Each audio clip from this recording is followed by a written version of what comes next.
कभी सोचा है एक शहर को कागज पर बने नक्शे से असलियत में कैसे लाया जाता है? आज हम सोनीपत की कहानी को करीब से देखेंगे। एक ऐसा शहर जो हमारी आंखों के ठीक सामने एक सोची समझी मेगा सिटी में तब्दील हो रहा है।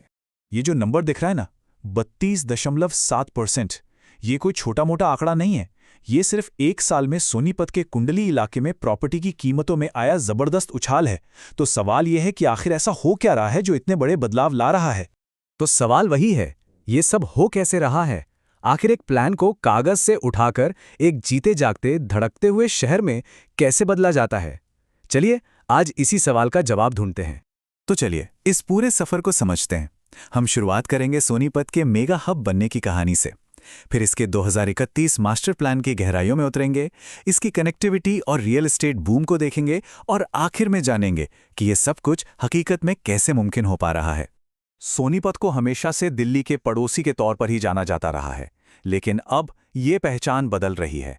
जैसे जैसे दिल्ली पर आबादी का दबाव बढ़ रहा है, सोनीपत अब एनसीआर के एक नए, खुद पर निर्भर रहने वाले सेंटर के तौर पर उभर रहा है।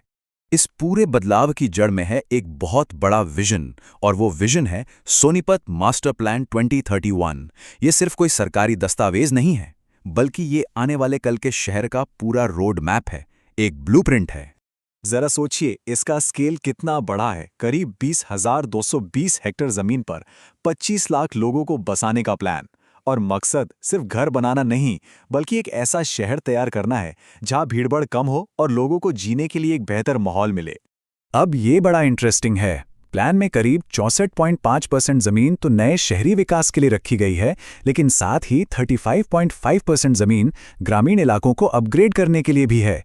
मतलब ये कि प्लान में शहर और गांव दोनों के विकास पर बराबर ध्यान दिया गया है। यहाँ से ना पूरी रणनीति साफ नजर आती है। रहने के लिए और उद्योग लगाने के लिए जमीन का हिस्सा सबसे ज्यादा बढ़ाया गया है। इसका मतलब साफ है, ये प्लान सिर्फ लोगों को बसाने का नहीं है, बल्कि उनके लिए रोजगार के मौके पैदा करने का भी है। कोई भी बड़ा प्लान कागज पर ही रह जाता है अगर उसे दौड़ाने के लिए एक इंजन ना हो। सोनीपत के मामले में ये इंजन है इसका वर्ल्ड क्लास इंफ्रास्ट्रक्चर, वो बड़े बड़े प्रोजेक्ट्स जो पूरे खेल को ही बदल रहे हैं। सबसे पहले बात करते हैं केएमपी एक्सप्रेसवे की, यानी कुंडली मानेसर पलवल एक्सप्रेसवे। ये सिर्फ एक सड़क नहीं है, ये दिल्ली के चारों तरफ बना 135 किलोमीटर लंबा आर्थिक गलियारा है।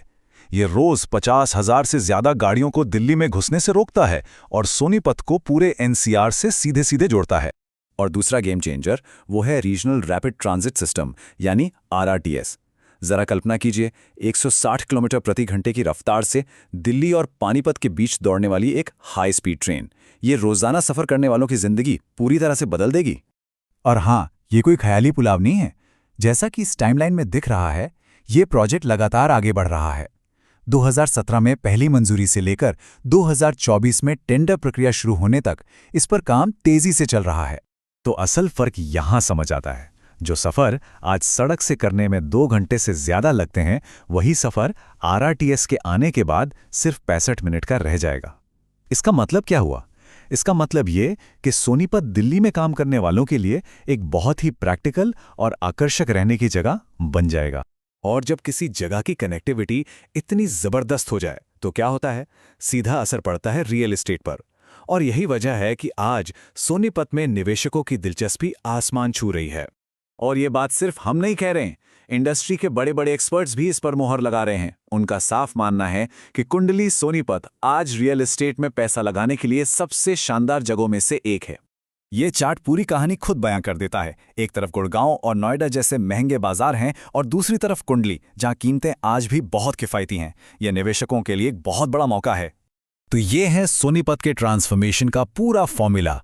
सबसे पहले एक बड़ा विजन, फिर उसे हकीकत बनाने वाली कनेक्टिविटी, जिससे पैदा होता है निवेश का एक सुनहरा अवसर, और नतीजा एक जबरदस्त रियल एस्टेट और इकोनॉमिक बूम। अच्छा, एक बड़ा प्लान बनाना एक बात है, पर उसे जमीन पर सही से उतारना वो बिल्कुल दूसरी बात है। अब आते हैं इस पहेली के आखिरी और सबसे जरूरी टुकड़े पर, वो सिस्टम जो ये पक्का कर रहा है कि इस शानदार विजन सिर्फ कागजों पर ना रह जाए। और यहीं पे हरियाणा का सेवा का अधिकार अधिनियम एक हीरो की तरह सामने आता है। ये 2014 का कानून इसलिए बनाया गया था ताकि सरकारी काम समय पर हों और बेवजह की देरी से बचा जा सके। अब इसका असली मतलब क्या है, वो यहाँ दिखता है। जमीन का इस्तेमाल बदलने की परमिशन हो या बिल्डिंग प्लान पास कराना हो, अब इन सब कामों के लिए एक तय समय सीमा है, 60 दिन, 90 दिन। ये सीधे सीधे लाल फीताशाही को खत्म करता है और विकास की रफ्तार को कई गुना बढ़ा देता है। तो हमने क्या देखा? एक साफ सुथरा विजन, उसको हकीकत बनाने वाला इंफ्रास्ट्रक्चर, उससे पैदा हुए निवेश के मौके और इन सब को समय पर पूरा करने वाला एक मजबूत सिस्टम। सोनीपत का ये पूरा मॉडल एक बहुत बड़ा सवाल खड़ा करता है।